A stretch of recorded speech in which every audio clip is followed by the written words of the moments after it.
नमस्ते दोस्तों, मैं घनश्याम अपने गुरुकुल ऑनलाइन एकेडमी में आप लोगों का स्वागत करता हूं। अगर आप हमारे चैनल पर नए हैं तो हमारे चैनल को लाइक, शेयर और सब्सक्राइब जरूर करें। हम हिंदी व्याकरण सीरीज का दूसरा टॉपिक संज्ञा पढ़ रहे हैं। संज्ञा का हमारा यह तीसरी क्लास है। हम 2 क्लास में संज्ञा की उत्पत्ति, उसका व्याकरणिक अर्थ और उसके भेद में जो 5 भेद खुलकर सामने आए, उस 5 भेदों में हमने व्यक्तिवाचक, जातिवाचक और समूहवाचक संज्ञा को देखा। व्यक्तिवाचक संज्ञा को समझने से पहले एक बार हम यह समझना चाहेंगे कि आखिर जो संज्ञा का शाब्दिक अर्थ है होता क्या है। संज्ञा का जो शाब्दिक अर्थ है या व्याकरणिक अर्थ है, उसका अर्थ होता है नाम। यानी कि कोई ऐसा नाम जिसका प्रयोग करने से हमारे मन में, हमारे विचार में किसी एक स्थान, किसी एक व्यक्ति, किसी एक पुस्तक, किसी एक ऐसे एकलता का बोध कराने लगता है, तो वहाँ पर हम लोग व्यक्तिवाचक संज्ञा के अंतर्गत उसको समझते हैं।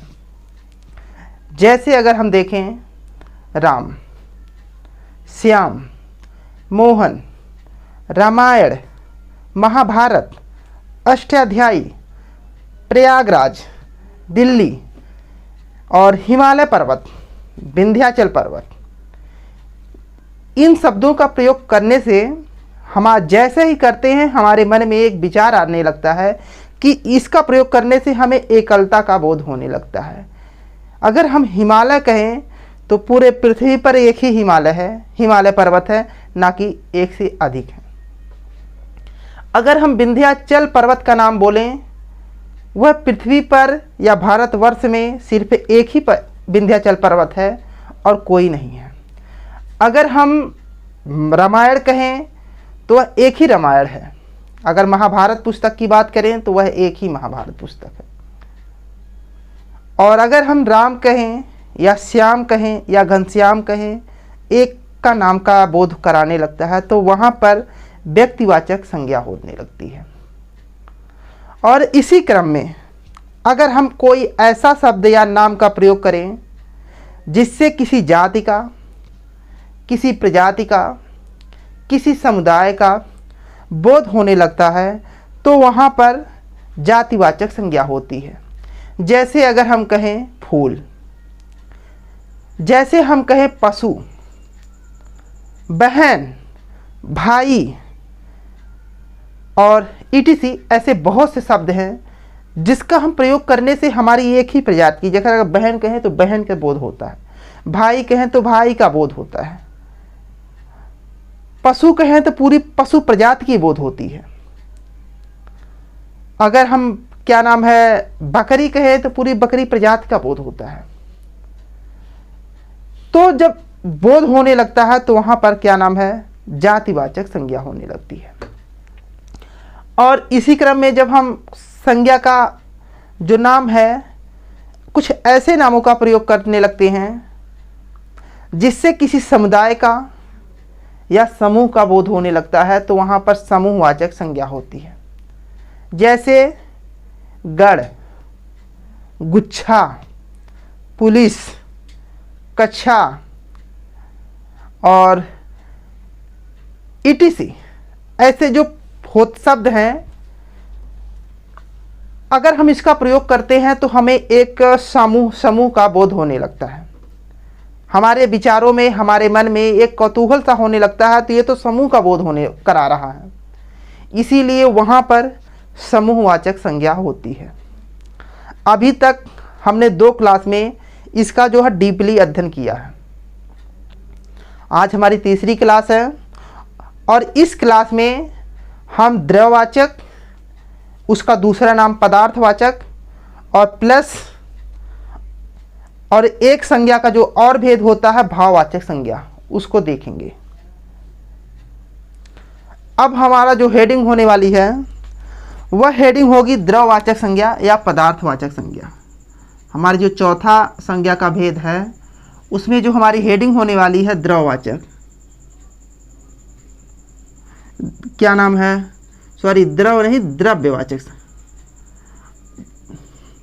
या द्रव्यवाचक या पदार्थवाचक।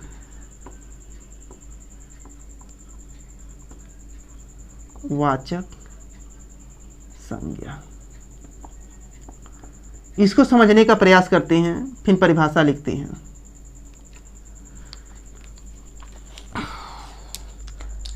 नाम, मैंने बताया आप लोगों से संज्ञा का जो व्याकरणिक अर्थ होता है वह नाम। कुछ ऐसे नाम का प्रयोग अगर हम लोग करते हैं जिससे किसी नापने या तौलने वाले शब्द का बोध होने लगता है तो वहाँ पर द्रववाचक या पदार्थवाचक संज्ञा का बोध होता है। इसकी परिभाषा होगी ऐसा शब्द जिसका प्रयोग करने से या नापने या तौलने का बोध होने लगता है तो वहाँ पर द्रववाचक संज्ञा का रूप होता है या संज्ञा होती है। जैसे हम कहें नमक, जैसे हम कहें चीनी, जैसे कहें हम चांदी, जैसे कहें हम सोना, etc आदि हैं। इसका जब हम प्रयोग करते हैं तो हमारे मन में कौतूहल होने लगता है, ये तो नापने और तौलने का बोध होता है। अगर मम्मी घर पे कहती हैं कि बेटा घर हमारे बाज़ार से चीनी लेते आना, आप लोगों के विचार में यह कौतूहल सा होने लगता है कि आप लोग तुरंत पूछ बैठते हैं कि मम्मी कितना केजी चीनी लेकर आना है, कितना केजी आलू लेकर आना है। अगर हम कहें क्या नाम है सोना लेना, हमें आप लोगों को कौतूहल होने लगता है कि हमारे जेब में कितने पैसे हैं और कितने ग्राम तक हम सोना या चांदी खरीद सकते हैं। ये जो फीलिंग का ये जो बातें कहने से जो हमें एक नापने और तौलने का बोध होने लगता है उसी को हम क्या कहते हैं, द्रववाचक या पदार्थवाचक संज्ञा कहते हैं। शायद आप लोगों को ये बातें समझ में आ रही होगी। अब इसकी हम परिभाषा देखते हैं और फिर ऐसे शब्द को देखते हैं कि जिसका प्रयोग करने से हमें नापने या तौलने का बोध होने लगता है। तो आप लोग परिभाषा नोट करिए। परिभाषा है जिस संज्ञा से नाप तौल वाली वस्तु का बोध होता है तो वहाँ पर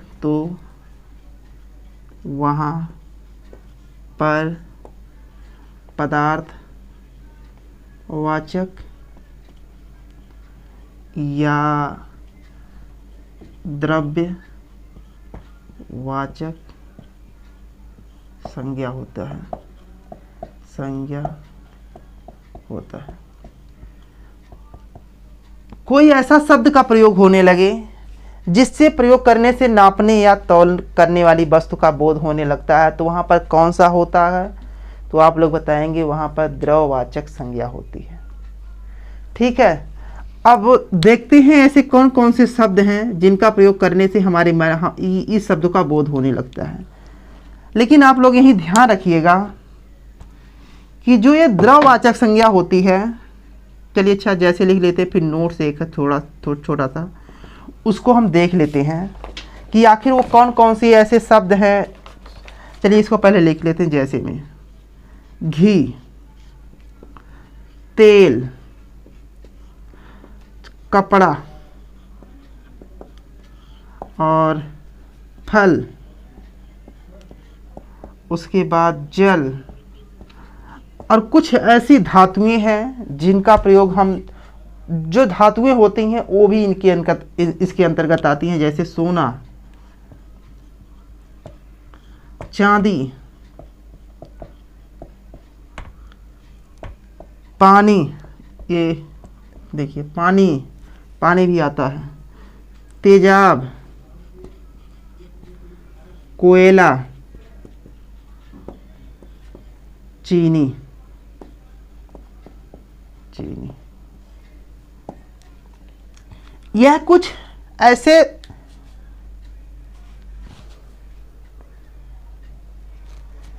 ऐसे शब्द हैं जिनका प्रयोग करने से हमारे मन में यह विचार आने लगता है, यह तो नापने और तौलने वाला का शब्दों का बोध होता है। जैसे अगर मम्मी, हम लोग बाजार जाते हैं तो मम्मी कहती हैं या बहन कहती हैं कि क्या नाम है, बाजार से, मार्केट से घी लेते आना। तो हम लोग पूछते हैं कितना घी चाहिए, 1 पाव, आधा किलो, 1 केजी या 5 केजी। यानी कि वह नापने और तौलने का शब्दों का बोध होने लगता है। उसी प्रकार से तेल हो गया, कितना तेल चाहिए, 1 लीटर कि 2 लीटर या 5 लीटर। उसी प्रकार से कपड़ा होता है। अगर हम सब मार्केट में जाते हैं या बाज़ार में जाते हैं तो हम कहते हैं कि हमें शर्ट के लिए कपड़ा दे दीजिए।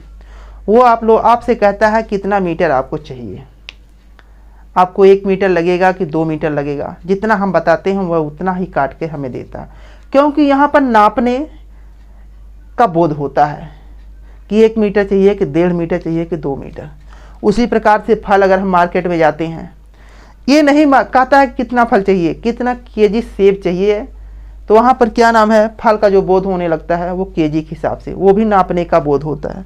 जल का 1 लीटर या 5 लीटर जल चाहिए, आप बताइए। सोना जो होता है कितने ग्राम का अंगूठी या माला बनेगा, इसको आप बताइए।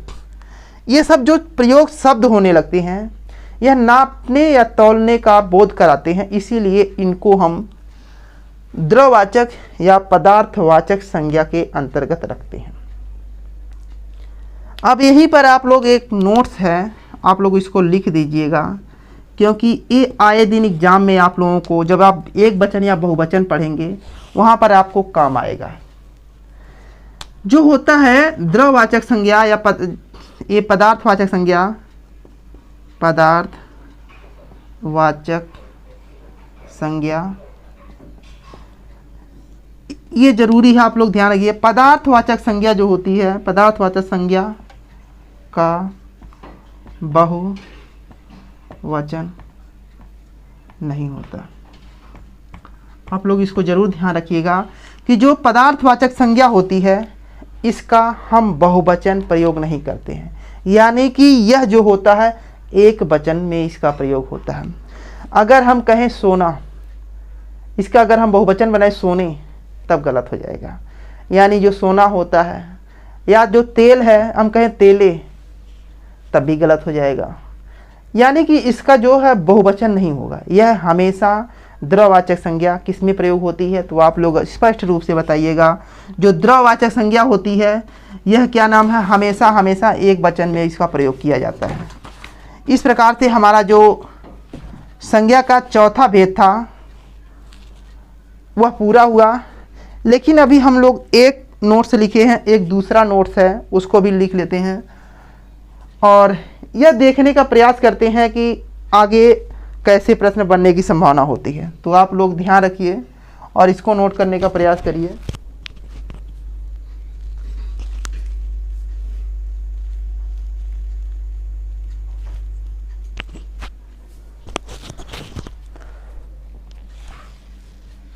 और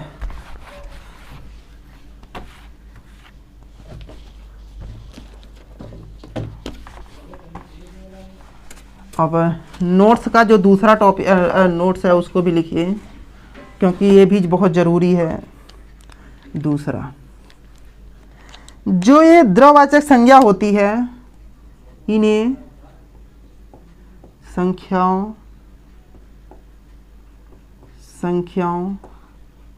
में गिना नहीं जा सकता। आप लोग ध्यान रखिएगा, जो द्रववाचक संज्ञा होती है इन्हें जो है संख्याओं में गिना नहीं जा सकता, बल्कि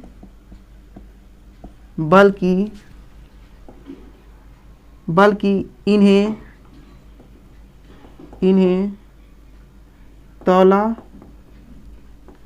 तौला या नापा जा सकता है। इसको आप जरूर ध्यान रखिएगा, क्योंकि द्रववाचक जो संज्ञा होती है उसका ये की है। इसको अगर एक लाइनिंग आप लोग इसको याद कर लेते हैं, आपको एक की मिल जाती है, और इससे जो बनने वाले जो सवाल प्रश्न होते हैं आप वहाँ पर इसको सॉल्व कर लेते हैं। इस प्रकार से हमारा जो है संज्ञा का चौथा भेद वह कंप्लीट होता है। अब हम देखते हैं पांचवा भेद। यह जो पांचवा भेद है यह पूरे संज्ञा का आधार है कहें, या पूरे संज्ञा का मेन टॉपिक है, और पूरे एग्जाम में ज़्यादा से ज़्यादा भाव, ये जो पांचवा भेद है, ये पांचवा भेद हमारा कौन सा है? पांच भाववाचक संज्ञा। भाववाचक संज्ञा, यह जो पूरे संज्ञा का मेन टॉपिक है, और यहाँ से ज़्यादा प्रश्न बनने की संभावना होती है और बनते भी है। आप लोग इसको ध्यान रखिएगा कि प्रश्न कैसे बन रहा है, और क्या कुछ ऐसे कौन से शब्द हैं जो भाव या फीलिंग का बोध कराने लगती हैं। आप लोग ध्यान रखिएगा, अभी हमने बताया जो संज्ञा होती है उसका जो व्याकरणिक अर्थ होता है,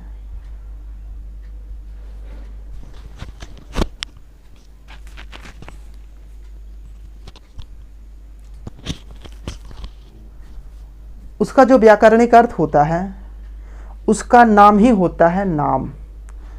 यानी कि संज्ञा का जो व्याकरणिक अर्थ होता है नाम, यानी कि कुछ ऐसे नाम जिनका प्रयोग करने से हमारे विचार में भाव फीलिंग होने लगती है, तो वहाँ पर भाववाचक संज्ञा होती है। जैसे अगर हम कहें बचपना, बचपना कहने से हमारे मन में यह विचार आने लगता है, ये तो फीलिंग है। मिठास, और क्या नाम है, क्रोध, हर्ष, घृणा, ये जो शब्द होते हैं ये भाव का भाव होता है। इनको हम महसूस करते हैं लेकिन इसको स्पर्श या छू नहीं सकते।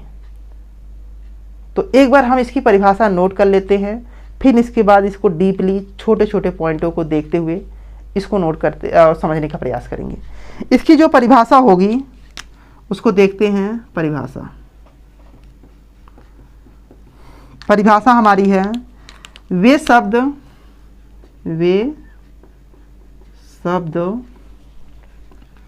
जिनसे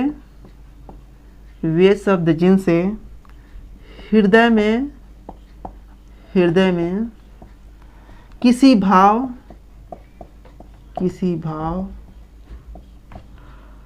का बोध हो, वे शब्द जिससे हृदय में किसी भाव का बोध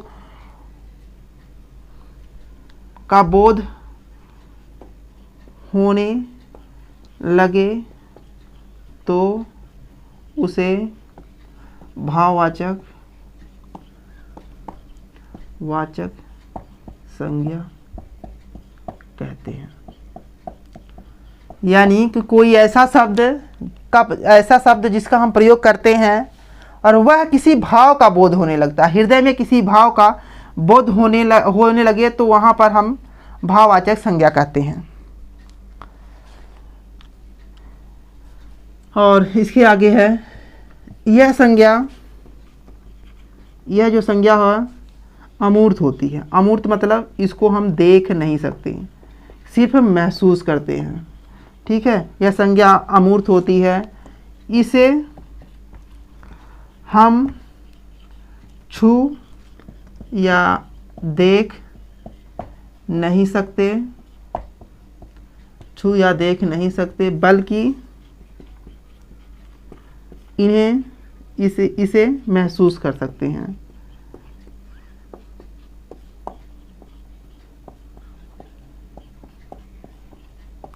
आप ध्यान रखिएगा, यानी कि वे शब्द, हमने कहा आप लोगों से, संज्ञा का जो व्याकरणिक अर्थ होता है वह नाम होता है, और वह नाम जिसका प्रयोग करने से हमारे हृदय में किसी भाव या फीलिंग का बोध कराने लगता है, उसे हम किसके अंतर्गत रखते हैं? तो आप लोग बताइएगा, भाववाचक संज्ञा के अंतर्गत रखते हैं।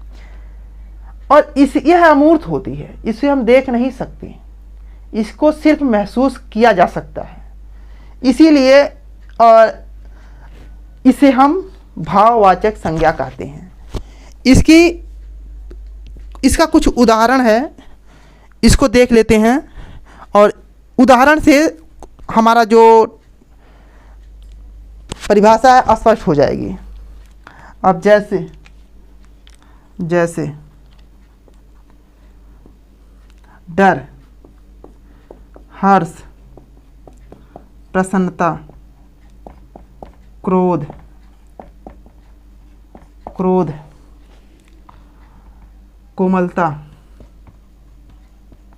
कोमलता और बुराई, भलाई और पशुता या पशुत्व, etc। क्रोध,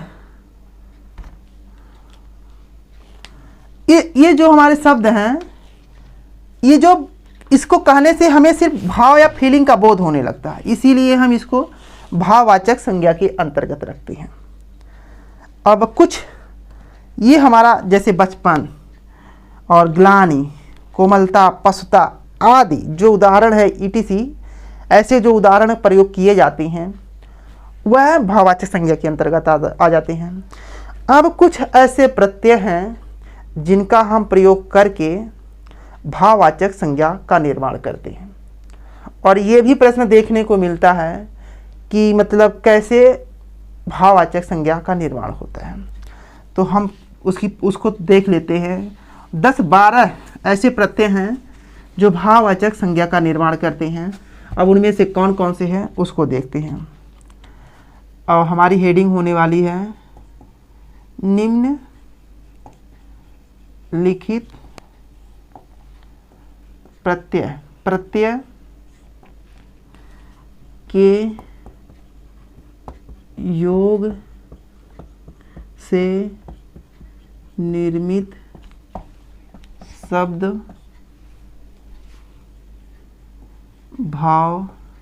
भाववाचक संज्ञा होते हैं।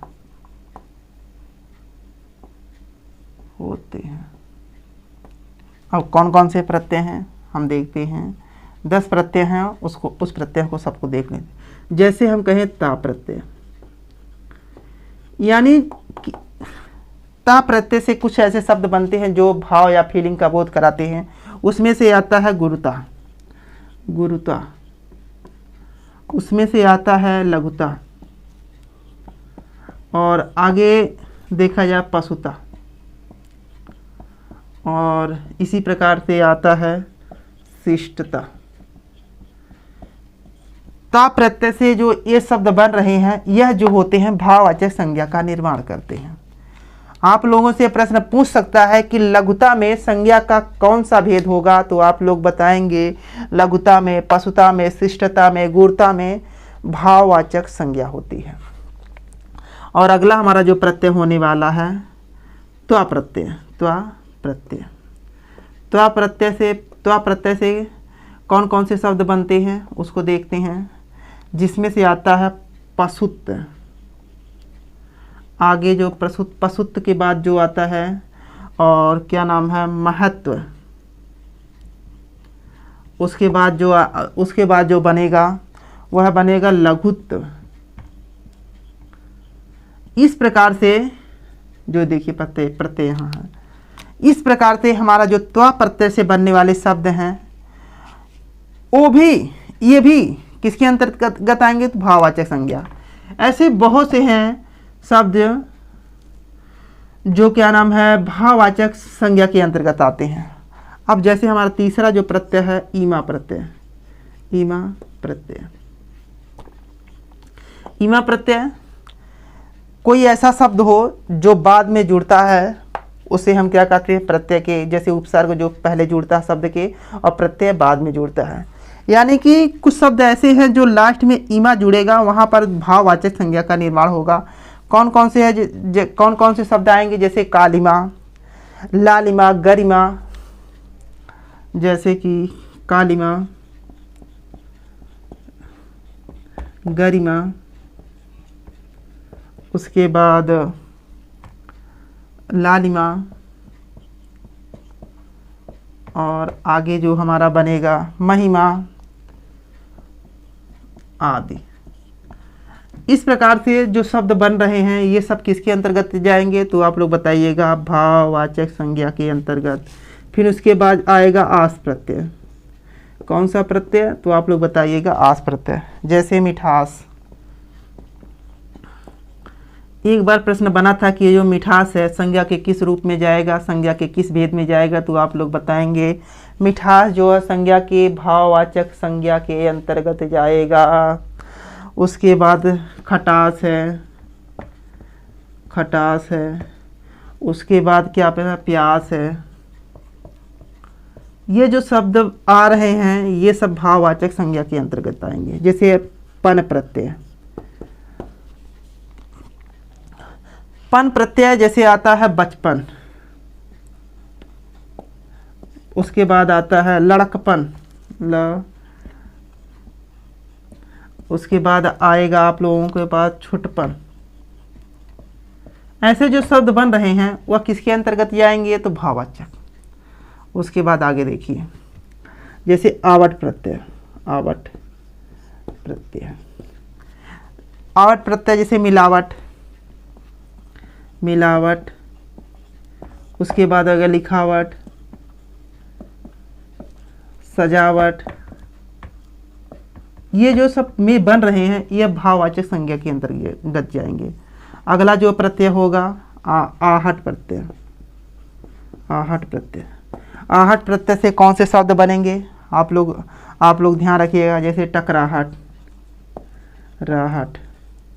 उसके बाद जो बनेगा लिखावट, लिखावट, लिखावट। उसके बाद सजावट, सॉरी आहट है, ये ध्यान रखिएगा दोस्तों, गलत हो गया। जैसे टकराहट, टकराहट, और उसके बाद है घबराहट, घबराहट। उसके बाद है चिल्लाहट।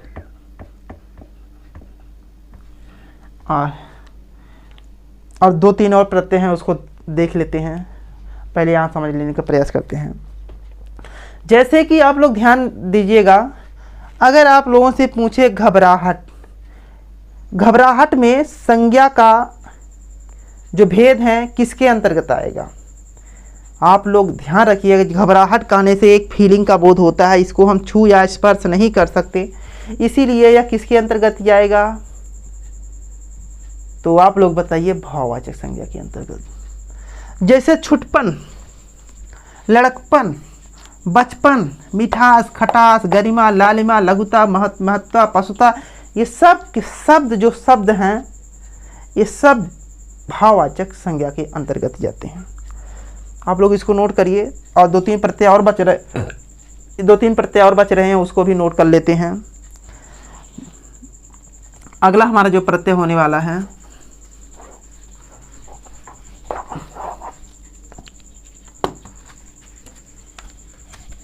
वह प्रत्यय होगा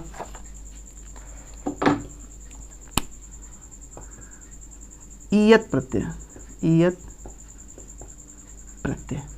अब देखते हैं ईयत प्रत्यय से कौन से शब्द बनते हैं। जैसे कि हैवानियत, हैवानियत, ठीक है, हैवानियत होता है। और उसके बाद जो बनेगा शैतानियत, शैतानियत। उसके बाद इंसानियत,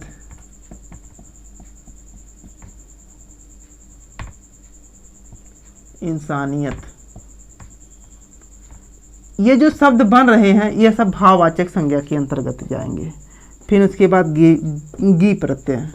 गी प्रत्यय से कौन कौन से शब्द बनेंगे, जैसे शर्मिंदगी। उसके बाद कौन सा अगला शब्द बनेगा, तो आप लोग बताइएगा, मर्दानगी, दानगी। और अगला जो हमारा प्रत्यय होने वाला है अत प्रत्यय, अत प्रत्यय। अब इससे कौन से शब्द बनेंगे, आप लोग बताइएगा, बचत, बचत। और अगला जो शब्द बनेगा खप्पट। और अगला हमारा जो अगला प्रत्यय है उसको देखते हैं, औती प्रत्यय। कौन सा प्रत्यय, आप लोग ध्यान रखिएगा, ये आप लोग यहाँ जब आगे पढ़ेंगे तब भी आपका ये जो प्रत्यय पढ़ेंगे वहाँ भी ये काम देने वाला है, इसीलिए आप लोग यहीं पर भी बेहद अच्छे तरीके से समझने का प्रयास कर लीजिएगा। इसके जैसे औती प्रत्यय से कौन सा शब्द बनेगा, बपौती। उसके बाद कौन सा शब्द बनने वाला है, कटौती। अगला हमारा जो प्रत्यय बनने वाला है वह है आइस प्रत्यय। इससे कौन सा शब्द बनेगा, जैसे समझाइश। अगला जो शब्द बनेगा पैदाइश। इस प्रकार से हमारा जो भाववाचक संज्ञा है वह पूर्ण होता है। ये जो भाववाचक संज्ञा के मैंने जो प्रत्यय लिखवाए हैं, जिस प्रत्यय से भाववाचक संज्ञा बनती है, ये कईयों बार एग्जाम में आपको देखने को मिला। अगर नहीं मिला है तो आप लोग ध्यान दीजिएगा, अब अगली बार एग्जाम में ज़रूर मिलेगा, क्योंकि बच्चों की संख्या बढ़ रही है और उसी प्रकार से कंपटीशन का लेवल भी बढ़ रहा है। अब नॉर्मली आप लोगों से नहीं पूछेगा कि इलाहाबाद या प्रयागराज या क्या नाम है दिल्ली रामायण की जो पुस्तक है उसमें कौन सा संज्ञा मतलब कौन सी संज्ञा है। अब ये समय जो धीरे धीरे ख़त्म हो रही है, अब आ रहा है कंपटीशन का लेवल तगड़ा होने वाला है। इसलिए क्योंकि बच्चे जो हैं अब उनकी संख्या आए दिन हर साल लाखों बढ़ रही है, इसीलिए जो प्रश्न बनेंगे संज्ञा से अब यहाँ से अंदर से घुस के बनेगा। अगर आप लोग थोड़ा सा लापरवाही करेंगे तो आप लोग कहीं ना कहीं दिक्कत में आ जाएंगे। इसीलिए जो ये शब्द हैं इन शब्दों को कुछ विशेष रूप से ध्यान रखिएगा। अभी तक हमने जितने भी शब्द को बताए हैं उन शब्दों को आप ध्यान तो रखिएगा, साथ में कुछ ऐसे और शब्दों का प्रयोग करिएगा या खोजिएगा जो आपको एग्जाम में बेहद ही कारगर सिद्ध हो, क्योंकि हर शब्द को लिखाया नहीं जा सकता। और साथ में आप लोगों को जो व्याकरण की अच्छी किताब होती है वह वासुदेव नंदन और हरदेव बाहरी, दोनों का अगर आप कंबाइन लेकर पढ़ते हैं तो मैं आपको बता दूं कि आपका एग्ज़ाम बेहद सरल होने वाला है। इसीलिए आप ये क्या नाम है वासुदेव नंदन प्लस हरदेव बाहरी दोनों की किताब लेकर कंबाइंड जोड़ के, मतलब कुछ इसमें परिभाषा कुछ उसमें परिभाषा, कुछ इसका उदाहरण कुछ इसका उदाहरण देख के पढ़ना है। तो सबसे ज़्यादा आप प्राथमिकता देना वासुदेव नंदन जी को, क्योंकि जो कंपटीशन का लेवल होता है इसी किताब से उठाया जाता है। जो उदाहरण होते हैं आदि जो होते हैं इसी प्रकार इसी से उठाते हैं लोग, और डायरेक्ट वही एग्जाम्पल आपके एग्जाम में देखने को मिलेगा। इस प्रकार से हमारा जो संज्ञा का तीसरा टॉपिक क्या नाम है, हाँ, संज्ञा का जो हिंदी व्याकरण सीरीज का दूसरा टॉपिक था यह पूर्ण होता है। अगली क्लास हम सर्वनाम को लेकर आएंगे और सर्वनाम को समझेंगे और उसकी परिभाषा, उसकी उत्पत्ति, कितने सर्वनाम हैं, सर्वनाम के कितने भेद हैं आदि को देखेंगे। तब तक के लिए नमस्ते, थैंक यू दोस्तों।